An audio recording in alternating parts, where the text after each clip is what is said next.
wait. Okay. Just start over. Just start over. Okay, here we go. Hi, okay. Hi everyone, welcome to my channel. Today we're gonna talk about today we're gonna be Just start it over. That's like a waste of film. Okay. Hi everyone, welcome to my channel. Today I'm going to talk about how to buy designer pre-loved jewelry. I wanted to introduce you to my sister who's going to be joining us today because she has a lot more experience in buying pre-loved designer jewelry than I do. So I thought I wanted to get her advice on how she purchased some of her items, and I want to show you some of my items that I purchased. And I also have an unboxing of a Cartier ring that I'm also going to show you at the beginning of this video. But those of you who are new to my channel, welcome. I do videos on luxury goods, travel, and basically anything that's my favorite at the moment. Okay, so first, the unboxing.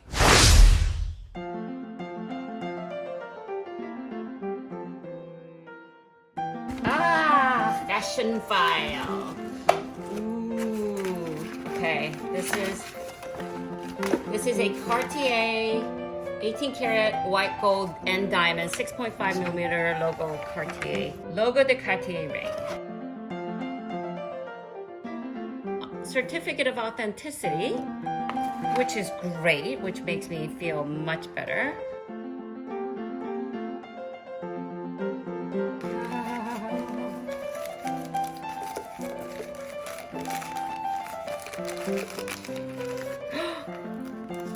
Wow. Wow, I hope it fits. Oh my gosh. I'm gonna die if it doesn't fit. Okay. I have seen my sister-in-law have this and wear it, and oh my God, it fits! Oh my God, it's so gorgeous! It is beautiful. Absolutely beautiful. Oh my gosh, can I wear my diamond ring with this? Okay, this is, you think it's too much? Yeah. Okay.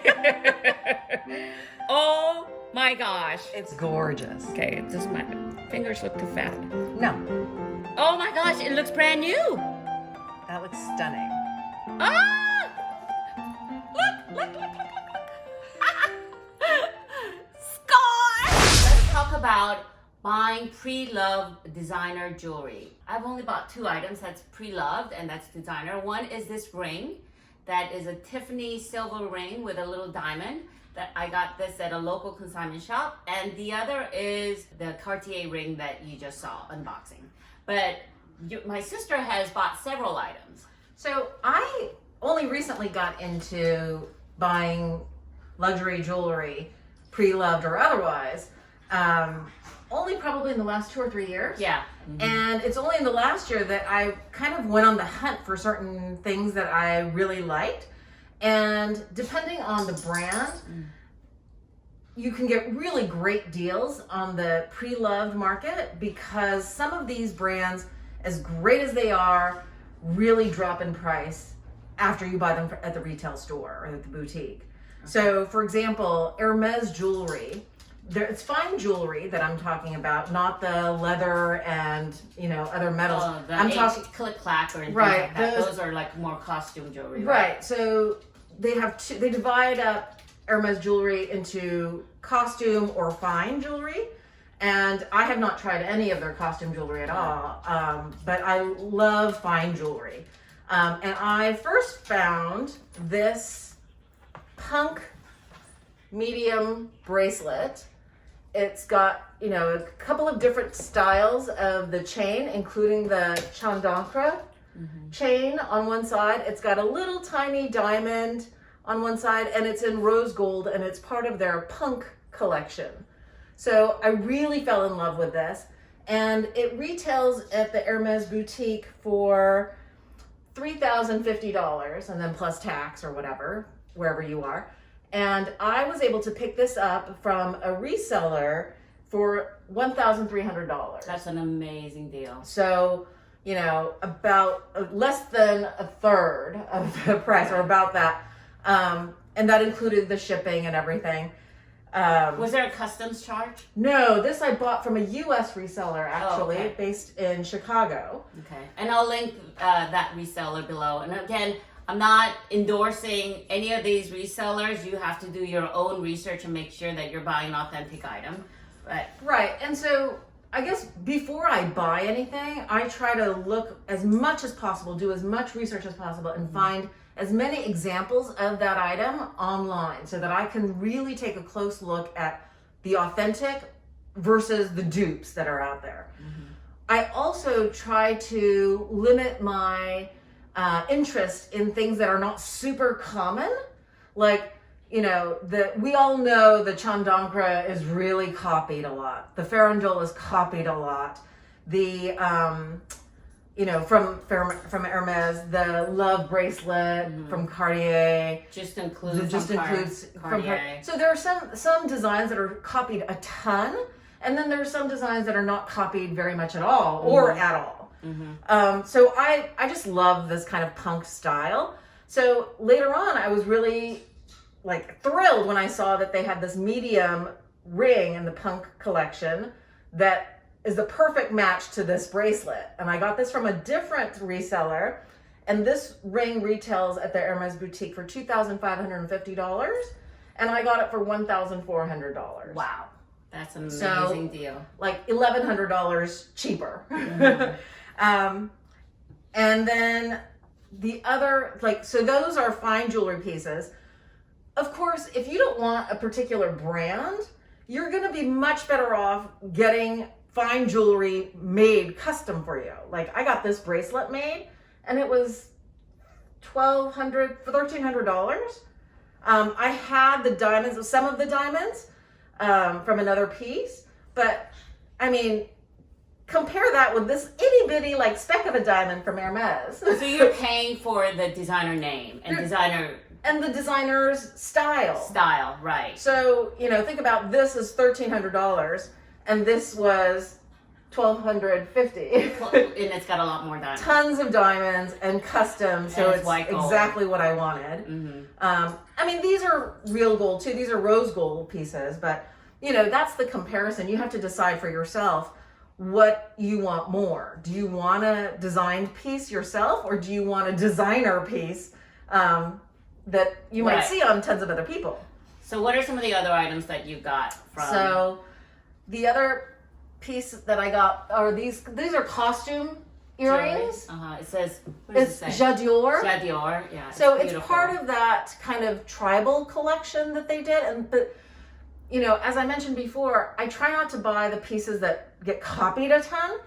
There's a version of this that has these rhinestones up about the same length as the Jador, right behind it. Right. That is the much more common version of this. This was a limited edition made in 2019. How did you know that? How did you know that this was a limited edition when you saw it?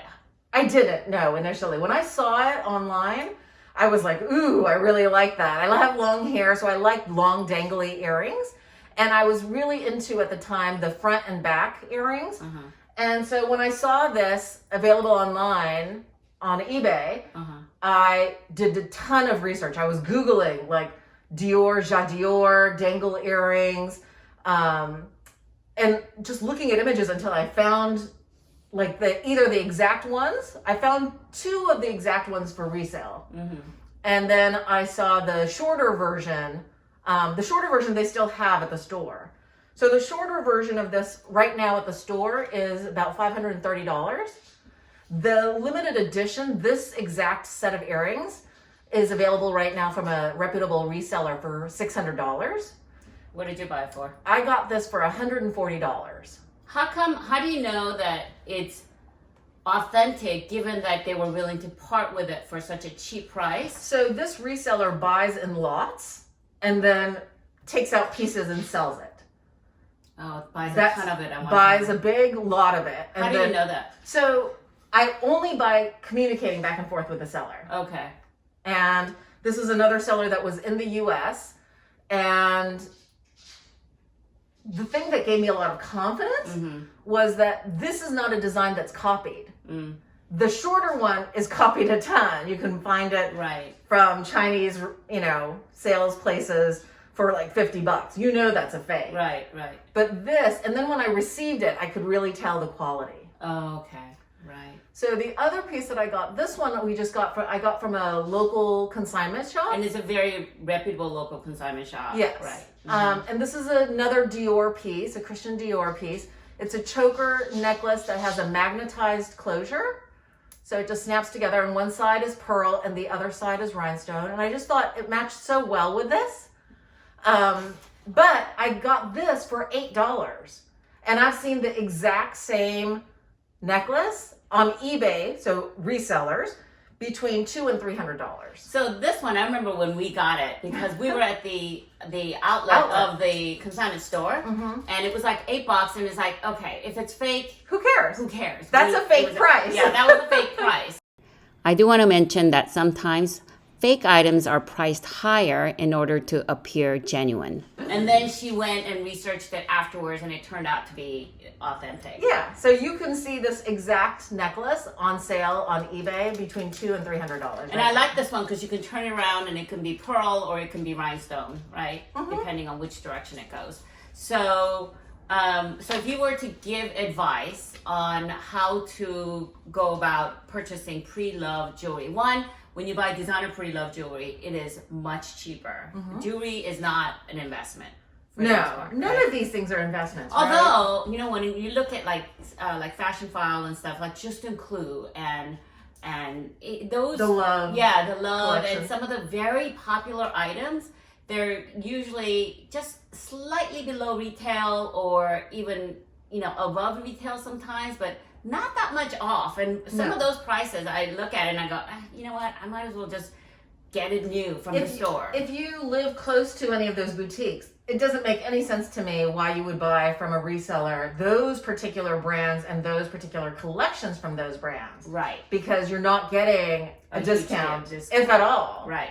But if you're looking for Hermes jewelry, you're going to get a significant discount if you can find it. And you know what else? Tiffany. Yes. Somehow Tiffany these days are not that it kind of cachet. I don't know what it is, but I was looking online in resale markets and they're going for really good prices. Yeah. I mean, good prices meaning good for the buyer. Yeah, good for the buyer. They're going for really good for the buyer prices. And they're beautiful. Right. I think they're beautiful. It's just not many people are talking about it. But these things go up and down in popularity. Right. And Tiffany is a brand that's been around for a long time. I hope they continue to be around for a long time, but who knows?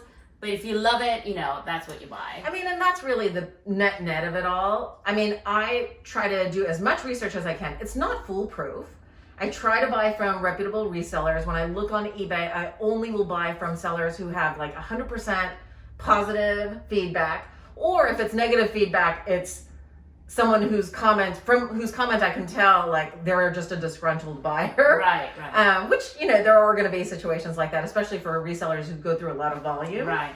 But other than that, and have they been? I look for resellers that's been around for a long time. Right. They do a lot of volume. Right. I would never buy from a reseller, no matter how good the price is, who doesn't have more than 5 and preferably hundreds of positive feedback comments. So that's kind of how I go about kind of filtering out the resellers. And it's hard to authenticate this jewelry because and I'd love some comments from those of you who know more about this, and we could have a little discussion going in the comment section. But I think it's really hard to authenticate. You could theoretically buy it and take it into the store and maybe have them clean it or have them repair it and things like that. And I know like Cartier, I have friends who have Cartier from their mothers. They don't know when it was bought. It was bought years ago, and they take it in and they will clean it for you or they will fix it for you. So that's another way to sort of authenticate. Right. Truly. You're not really getting an authentication. Most boutiques will say that their salespeople are not authorized to authenticate. Yeah, they're not. So, But if you're sending it in to be repaired or cleaned or whatever, and they won't clean it if it's not there. Absolutely. Okay. One other thing that I was going to say is When I bought this is the Tiffany ring. It had a sheen of tarnish. And what I noticed, because it's silver, it will tarnish. What I noticed, and my sister told me about this, she gave me one of these cleaners. Yeah, it's like a jewelry cleaner, and the red sheet is embedded with jewelry cleaner, like powder, and then the beige part you clean afterwards. So you can see here, look at all of those marks. So you can polish it first with a red cloth, and then you wipe it off, all the powder or whatever. It's like a super fine cleaning powder that's embedded in the cloth, I think. Oh my God. It's And it brand new absolutely sparkles. It is amazing. looking. Wow. I can already see it as I'm doing it, as you're talking about this. I'm doing it. And Look at that. I mean, All it's that so tarnish sparkly. is completely gone. Wow. So it's called Fabulustre, and I'll send you the link Okay. for Send me the this link and I'll polishing put it in the cloth. description box. I'll put it in the description It box. is amazing. I have some pieces that I've had for decades. Can you use this have you used it in gold and silver? Yes, I this mean, I one- just used it for silver This right one now. you can use, I believe, for gold and for silver, and for platinum as well. Wow. But it's, I mean, This it is is brand new. incredible. This looks brand new. I'm telling you. Oh my God. I mean, This is it's not going to amazing. do what a jeweler would do on like a, grinding wheel, but it really has, and you have to wash your hands afterwards because you get the red powder on your fingers. So I wouldn't touch, Do they- your white jeans with it afterwards. But do they last forever? I mean, can you wash it or do you get a new one after you do? After you use it a long time, you replace it. It's Oh, not okay. that expensive, but I think it's absolutely a must-have in your jewelry area. Oh, I think my ring, I just did it right Yeah. now. Look at that. It's like Look at that. absolutely gleaming. It's gleaming. Yeah. And it had that tarnish, that Yeah.